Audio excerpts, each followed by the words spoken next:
Yeah, and the thing is having a support system around you is great. It's like, because everybody's going to feel down sometimes. Everybody's going to feel like, I can't do my dream. I can't do my goal. I can't do whatever you set your heart out to.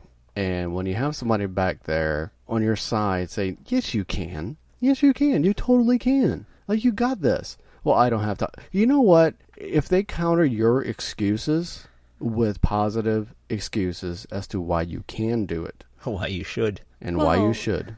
Not only that, sometimes we just need the space to be able to collapse sometimes. Oh, that too. And that is a big green flag. If you feel comfortable enough to be able to collapse, and by collapse I don't mean like, pass out, even if that is something that, you do and they're there, that's great. But I mean in an emotional sense and a spiritual sense and things like that. If you're able to be completely vulnerable with them and they support you and they don't think less of you and they don't make you feel bad for it and they actually encourage you to share, to open up, to be honest, to be vulnerable and don't make you feel bad for it, that is a humongous green flag. And then they take that and they hold you and they kiss you or they love on you, or if it's a friendship, whatever, they just let you be in that moment and they're there with you. And that is a humongous green flag. And then they don't hold it against you. They don't make you feel bad. They don't continue. They don't bring it up later on and make it some sort of issue about, oh, this is why you're less of a person. You used to feel this way. Well, you used to be stronger than the person you are. What? Yeah. Oh.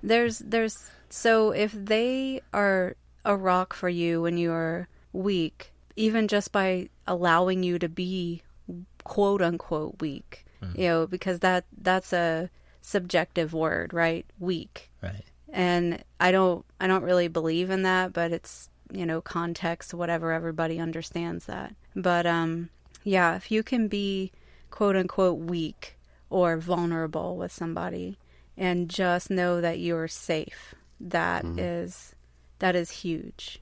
Another thing that kind of follows up on that is compersion. It's a big word in polyamory. And compersion, if one of your partners shows genuine compersion when you come back from a date or you are doing something with one of your other partners that you enjoy doing, that you have fun doing, and you come back and it's like, hey, awesome, I'm so happy for you. You did this, you had a great time, blah, blah, blah. And then they don't follow that up with something negative. Right. So the green flag is showing genuine compersion, showing genuine happiness for you being happy. Oh, here's a big green flag.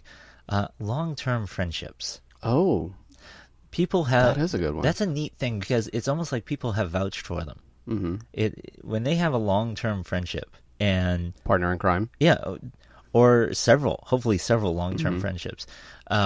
That can't always happen because people move around and things like that. But if they've had a friend that has stuck with them for quite a while or since they've met or whatever else, it's one of those things where this is the sort of person who maintains relationships. Yeah, and that. Now, here's the thing with that. Okay, that doesn't mean long-term relationships, because somebody can be in a long-term relationship and red flags could be flying all over the place, sure, and you're not aware of it. Oh, well, they've been in this, and especially in a polycule, it's like, well, they've been married for 20-something years, but it's like, oh, we've been married for so long, and, but one of the partners has, like, red flags flying, or there's stuff that's going on behind the scenes that you don't know about. So even if they're in a relationship for a very long time, it doesn't mean there's no red flags there. Right. But it is an indicator, like when they have a friendship that has just been a good friendship for a long time, and this person's almost protective of them and that sort of thing, it just speaks well of the fact that they can maintain. Yes. That they can if you've been friends with somebody for 10 years or even 5 years, you've gone through some shit together. Oh yeah. There's been bad times, there's been thin times, there's been days when plans had to be canceled, moved, or changed. There's been tragedies that have happened in 5 years. The whole bunch of shit's happened. Yeah. So it's one of those things where if they've maintained that kind of thing, sometimes it's fun to see even over distance. Like, they've been away from this person for 2 years, and then you all meet, and they pick up right from where they left off. Oh, and yeah. You watch these friends just like they're, and you know what, this person that I'm trying to date or am dating or whatever else is a good person, not just to me. Right. It's an indication that the behavior that you're seeing that you like so well is not just an act. Yeah, and the thing is that, like, for, Jay and I, we've had, friends for a while. One of my friends, my oldest friends, we've been friends since, her second year in kindergarten. So that's 35 years. She still calls you her human. Yeah. Her human. Yeah. Yep. And, that's one of the things that, we have our positives, we have our negatives, but we work through and stuff like that, and it's just a long-term friendship, and it's awesome when you find someone else who's like, oh yeah, this is my friend forever, and they're almost literal friend forever. It's a good sign. And the other side of that is when you have somebody that has either, and it's not saying that introverts are one thing, right? And we're cool. We have a lot of friends that are introverts. Right. We have to go to them to see. They don't always communicate all the time. There's a difference between an introvert and someone tossing out red flags because they cannot keep a close relationship with anybody, including a friend. Oh, Right. yeah. Yeah. Those people that come across as extroverts but don't seem to have any actual friends. Mm-hmm. They have. I do know somebody who, and I've known them for quite a long time, who they say friend. They use the word friend. Oh, I have this friend here, and this friend here, and this friend here. They're not. They're business associates at best. They're contacts at best. And that's all they are. Tried to demonstrate this to me at a restaurant just by learning the waitress's name, what she did before she became a waitress, and the fact that she had a kid at home. He found all that out and said, see, I made a friend. No, you didn't. Are you going to call her? Are you going to hang out next Thursday? Do you have plans? So what's interesting on that note, that was actually part of my PI training, was to, during one of our days, is to go to lunch, find out everything you possibly can about a stranger. And all we did was, while waiting in line at a fast food place or waiting in line at a restaurant or, table, talking to a waitress or waiter, something like that, you basically just strike up a conversation with somebody. And it's called social engineering. It doesn't mean you have a lot of friends. It just means that you know how to get information. Right. There's a difference. And that was it. He walked up, especially a waitress, somebody who's wait staff or a clerk at a store or whatever. These people are literally, it's their job to have conversations with you and be nice. Mm-hmm. So they can't avoid small talk. They can't avoid surface information. And it's super easy to fish for it. So what that person demonstrated to me was the opposite of what they were trying to convey. It was frightening. I'm sitting there going, I'm so uncomfortable right now. Yeah. Oh, yeah, I made a friend. No, you're social engineering. What You're do you not mean? making a friend. That's Barbara. She has a child who's 6 years old. She worked at a factory before coming here and now has better hours for her child. And I'm sitting there going, you got to be kidding me. This is not a relationship. Is she ever going to see the inside of your house? Yeah. Are you ever going to eat together when she's not your wait staff? Mm-hmm. And it was just all these things of, this is not your friend. She is not your friend. She doesn't think of you as her friend. Mm-mm.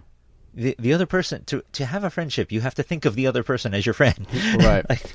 And we have one friend that we live in different states now, but one of our friends, Jay, we were out in New Orleans one time, and Jay somehow forgot her purse at home, which was about an hour away.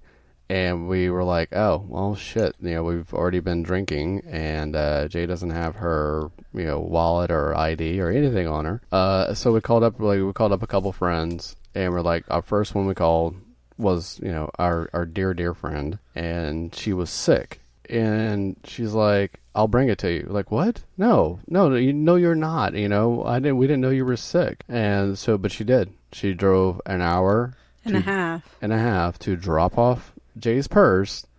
And that was it. She just came. She pulled up to the corner we were at and dropped off the purse and then went home. We're like, holy shit. That's a friend.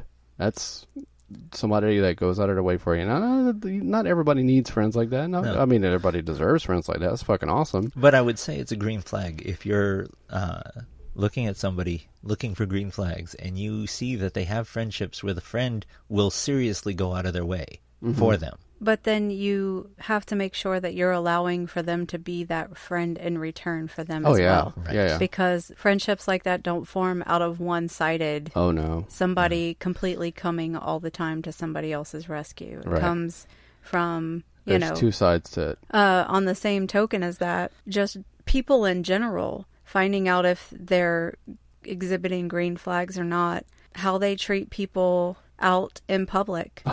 People that they don't necessarily have to treat with respect. Yeah, and animals. Their wait staff, like Crow was speaking about, how do they treat them? How do they tip them? How do they speak about them? How do they speak to them? One of my favorite quotes is, it's a way to best judge a character is on how they treat someone who can do them completely no good or something like that. That is a good measure of character in general.